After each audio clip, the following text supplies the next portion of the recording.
আসসালামু আলাইকুম। এখন শুনবেন সংবাদ শিরোনাম।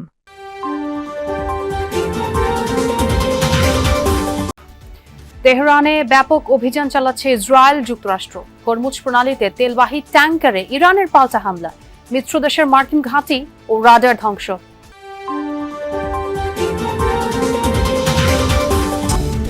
আরব দেশগুলোর মার্কিন ঘাঁটি থেকে হামলা না হলে পাল্টা অভিযান নয় ঘোষণা ইরানের। তেহরানের পরাজয় হিসেবে দেখছেন ডোনাল্ড ট্রাম্প। স্টেশনগুলোয় আজও দীর্ঘ লাইন, বাড়তি সংগ্রহের আশায় অনেকেই ছুটছেন পাম্পে পাম্পে। মজুতদারি বরদাস্ত নয়, হুঁশিয়ারি মন্ত্রীর।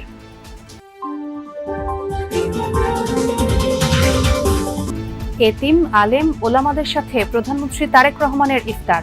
জাকাতের ব্যবস্থাপনার মাধ্যমে প্রতি বছর ৫ লাখ পরিবারকে স্বাবলম্বী করার লক্ষ্য। এতক্ষণ শুনছিলেন সংবাদ শিরোনাম, এখন শুনবেন বিস্তারিত। শুরুতেই আন্তর্জাতিক প্রসঙ্গ।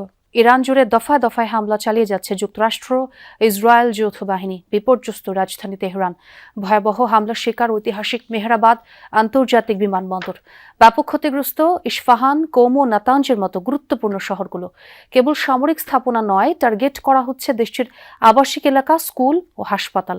এদিকে ইরানের নৌবাহিনীর ৪২টি জাহাজ ধ্বংসের দাবি করেছেন মার্কিন প্রেসিডেন্ট ডোনাল্ড ট্রাম্প। যুক্তরাষ্ট্র যৌথ বাহিনীর তাণ্ডবে বিপর্যস্ত ইরানের ইস্পাহান, কোম, নাতানজের মতো গুরুত্বপূর্ণ শহরগুলো। কেবল সামরিক ঘাঁটি, কৌশলগত গুরুত্বপূর্ণ স্থাপনাই নয়, আবাসিক এলাকা, স্কুল ও হাসপাতাল লক্ষ্য করেও হামলা চালিয়েছে যৌথ বাহিনী।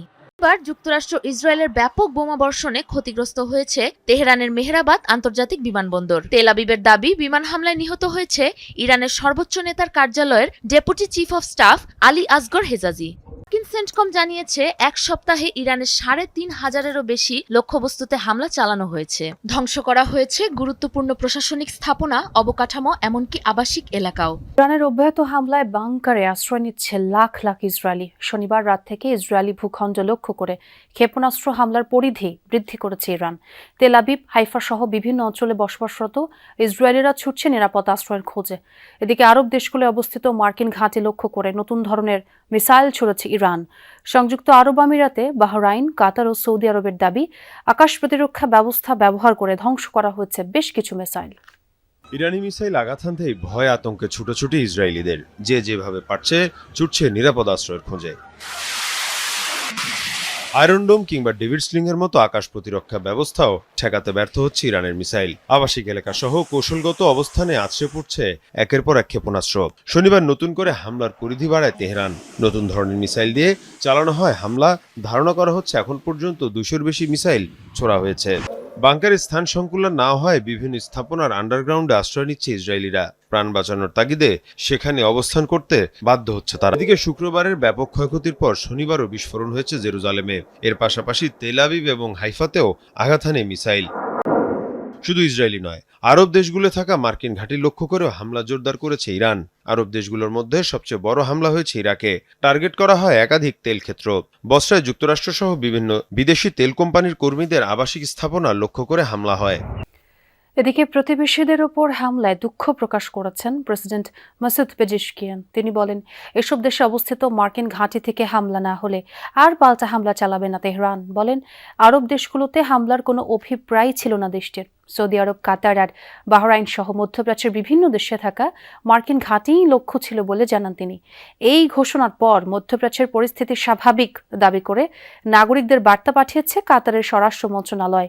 সীমিত পরিসরে দুবাই ও আবুধাবি থেকে বিমান চলাচলের অনুমতি দিয়েছে সংযুক্ত আরব আমিরাত। ক্ষমা চাওয়ার মাধ্যমে ইরান তার প্রতিবেশী দেশগুলোর কাছে আত্মসমর্পণ করেছে বলে দাবি করেছেন মার্কিন প্রেসিডেন্ট ডোনাল্ড ট্রাম্প। পাশাপাশি ইরানে আরও কঠোর হামলা চালানো হবে বলে হুমকি দিয়েছেন তিনি। শনিবার সামাজিক মাধ্যম ট্রুথ সোশ্যালে দেয়া এক পোস্টে এই দাবি করেছেন তিনি। ট্রাম্প বলেন, ইরান উপসাগরীয় প্রতিবেশীদের লক্ষ্য করে আর হামলা না চালানোর প্রতিশ্রুতি দিয়েছে। যুক্তরাষ্ট্র ও ইসরায়েলের বিরামহীন হামলার কারণে তারা এটি করতে বাধ্য হয়েছে। ট্রাম্পের দাবি, তেহরান মধ্যপ্রাচ্য দখল করে শাসন করতে চেয়েছিল। হাজার হাজার বছরের মধ্যে এবারই প্রথম তারা প্রতিবেশী দেশগুলোর কাছে হার স্বীকার করেছে। তবে ট্রাম্পের ব্যাখ্যাকে ভুল বলে মন্তব্য করেছে তেহরান। পারস্য উপসাগরের কাছে 2টি তেলবাহী ট্যাঙ্কারে হামলা চালিয়েছে ইরানের বিপ্লবী গার্ড বাহিনী IRGC। মাল্টার পতাকাবাহী ট্যাঙ্কারে হামলার পর লক্ষ্য বানানো হয়েছে মার্শাল আইল্যান্ডের পতাকাবাহী একটি নৌযানও। IRGCর দাবি, তাদের নিষেধ উপেক্ষা করে লুইস পি নামের ট্যাঙ্কারটি হরমুজ প্রণালীর দিকে অগ্রসর হচ্ছিল। সেটিকে প্রতিহত করতে ড্রোন হামলা চালানো হয়েছে। এটি মার্কিন মালিকানাধীন বলে দাবি তাদের। এর আগে পারস্য উপসাগরেই প্রিমা নামের মাল্টার পতাকাবাহী ট্যাঙ্কারে হামলা চালায় IRGCর নৌবাহিনী। তবে এসব হামলায় মেলেনি কোনো রকম হতাহতের খবর। ইরানের মেরিন ট্রাফিক ওয়েবসাইটে প্রকাশিত তথ্যের ভিত্তিতে জানা যায়, জ্বালানি তেল ও রাসায়নিক পরিবহন করছিল প্রিমা। যুদ্ধ পরিস্থিতিতে প্রয়োজনীয় জ্বালানি তেলের নিরবচ্ছিন্ন সরবরাহ সরকারের সবচেয়ে বড় অগ্রাধিকার। এই তথ্য জানিয়ে জ্বালানি বিভাগ বলছে, এখন পর্যন্ত তেলের মজুদ পর্যাপ্ত। সংকট মোকাবেলায় জনগণকে সাশ্রয়ী হওয়ার পাশাপাশি বিকল্প উৎস থেকেও জ্বালানি আমদানির কথা জানিয়েছেন মন্ত্রী ইকবাল হাসান মাহমুদ।